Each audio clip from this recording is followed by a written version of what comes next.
Luar biasa dari DPR terus mendukung program-program pemerintah, di mana kita bisa lihat percepatan yang terjadi karena memang deadline kita itu tanggal 10 harus masuk ke FIFA. Ini hal-hal yang luar biasa, terima kasih. Belum lagi dari pihak tentu Kementerian Hukum dan juga dari Kemenpora yang kemarin dapat dari surat dari Pak Presiden mengenai naturalisasi, kan itu diproses ke DPR. Nah, pada saat kami dapat itu, posisi DPR sedang dalam proses reses. Minggu lalu, DPR sudah selesai resesnya. Sebagai hak asasi manusia yang inklusif, di mana semua pemain yang kami proses adalah pemain-pemain yang 100% memiliki darah Indonesia secara langsung. Jadi tidak ada lagi pemain yang tidak memiliki darah Indonesia yang kita proses. Dan ini merupakan sebuah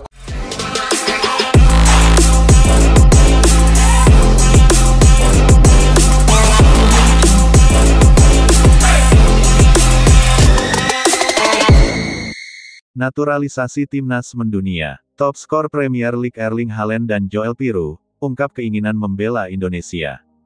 Kabar besar kembali mengguncang jagat sepak bola tanah air. Setelah sebelumnya publik Indonesia dikejutkan dengan masuknya sejumlah pemain keturunan ke skuad Garuda, kini muncul gebrakan yang lebih besar.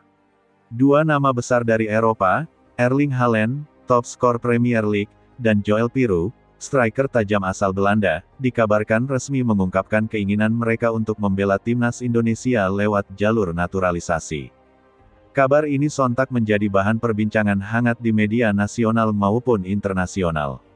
Indonesia, yang selama ini dikenal sebagai tim kuda hitam Asia, kini berpeluang memiliki dua mesin gol yang tengah bersinar di kancah sepak bola Eropa.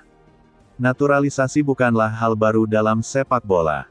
Banyak negara menggunakan strategi ini untuk meningkatkan kualitas tim nasionalnya.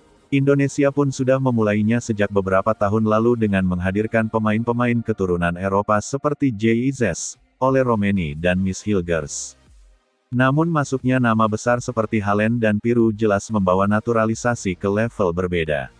Inilah pertama kalinya Indonesia dikaitkan dengan pemain top dunia yang kiprahnya di Liga Elit sudah tak terbantahkan. Langkah ini sekaligus menjadi bukti keseriusan Ketua Umum PSSI Erick Thohir dalam mengangkat pamor timnas Indonesia agar mampu bersaing, bahkan di level Piala Dunia. Tidak ada nama yang lebih mentereng dalam daftar top skor dunia saat ini selain Erling Haaland.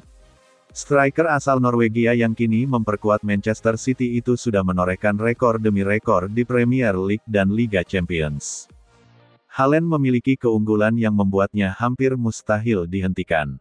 Postur tubuh menjulang, 195 cm, yang memudahkannya menang duel udara. Kecepatan luar biasa meski bertubuh besar. Naluri gol alami, dengan insting selalu berada di posisi tepat. Produktivitas luar biasa, membukukan puluhan gol tiap musim. Dengan kualitas seperti itu, membayangkan Haaland memakai jersey merah putih sudah cukup membuat lawan-lawan Asia gentar. Ia akan menjadi striker paling mematikan yang pernah dimiliki timnas Indonesia sepanjang sejarah. Selain Haaland, nama Joel Piroe juga tidak kalah menarik. Penyerang yang berkarir di EFL Championship dan kini bersinar di Leeds United dikenal sebagai striker modern dengan kemampuan teknis mumpuni. Piroe memiliki gaya bermain berbeda dengan Haaland.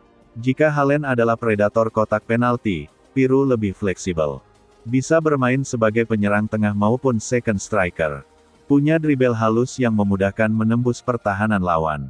Tendangan akurat jarak jauh, menjadikannya ancaman dari luar kotak penalti. Kecerdasan posisi, sering membuka ruang bagi rekan setim. Kombinasi Haaland dan Piroe akan menghadirkan duet penyerang yang lengkap, kekuatan, kecepatan, naluri gol, serta kreativitas. Masuknya Haaland dan Piroe akan mengubah wajah timnas Indonesia secara total. Dampaknya bisa dirasakan di berbagai aspek. 1. Kualitas teknis. Indonesia akan memiliki lini depan yang bisa disejajarkan dengan tim-tim Asia papan atas. Gol tidak lagi menjadi masalah utama, karena dua pemain ini terbiasa mencetak puluhan gol tiap musim di Eropa. 2. Psikologis tim. Bermain bersama Haaland dan Piroe akan meningkatkan rasa percaya diri pemain lokal. Mereka tahu punya rekan setim kelas dunia, sehingga motivasi bertanding pun melonjak. 3. Respek lawan. Arab Saudi, Jepang, Korea Selatan, hingga Iran tidak bisa lagi menganggap enteng Indonesia.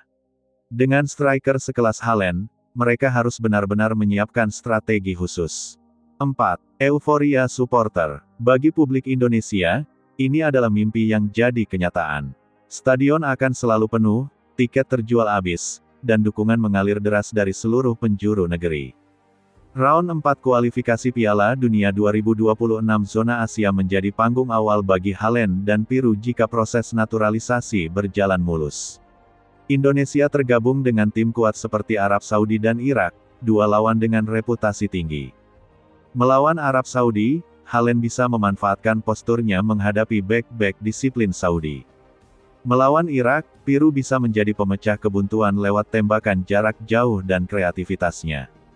Dua laga ini akan menjadi ujian awal yang menentukan apakah Indonesia benar-benar bisa bersaing memperebutkan tiket ke Piala Dunia. Taktik dan formasi baru. Kehadiran Haaland dan Peru membuka opsi formasi baru bagi pelatih timnas Indonesia. Formasi 4-4-2. Haaland sebagai striker utama. Peru mendampingi, memberi kreativitas sekaligus pemburu peluang. Formasi 4-2-3-1.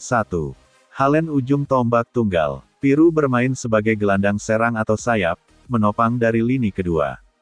Formasi 3-5-2. Haaland dan Peru berduet di depan. Lini tengah diisi pemain energi yang siap menopang serangan. Formasi fleksibel ini memberi Indonesia senjata baru yang sebelumnya tidak dimiliki. Efek internasional. Jika naturalisasi ini benar-benar terrealisasi, dampaknya akan menggema hingga level internasional.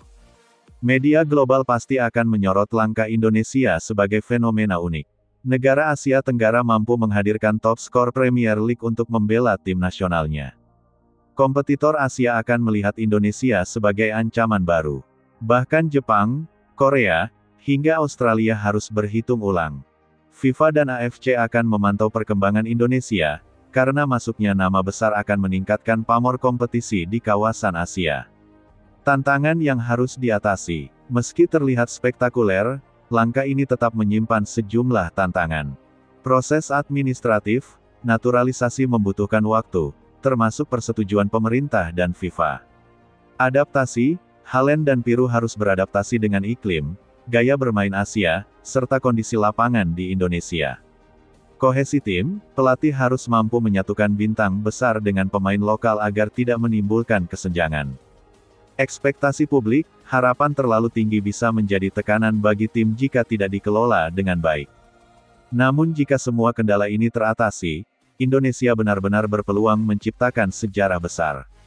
Dukungan publik yang tak terbendung. Setelah kabar ini mencuat, dukungan publik datang begitu deras. Media sosial dibanjiri pesan kebanggaan dan optimisme. Banyak yang menyebut langkah ini sebagai revolusi sepak bola Indonesia, tonggak baru dalam perjalanan panjang Garuda menuju panggung dunia. Suporter percaya, kehadiran Haaland dan Peru akan